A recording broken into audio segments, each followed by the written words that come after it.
Hello everyone, I hope you are doing well. Today we'll talk about how to fix or how to solve the problem of Aloha app. You will go to settings. In this page, you will click on apps, default apps, app settings. In this list here, you will find this application of Aloha as you see, and you will enter. Then in this page of app info, you will go to first stop and you will click OK. Here you will enter to the window of storage. Then we click on clear cache. In the end, you will turn off your phone and you will wait a moment to start your phone again to fix that problem.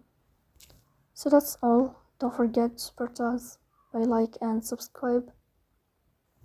See you next time, and thank you for your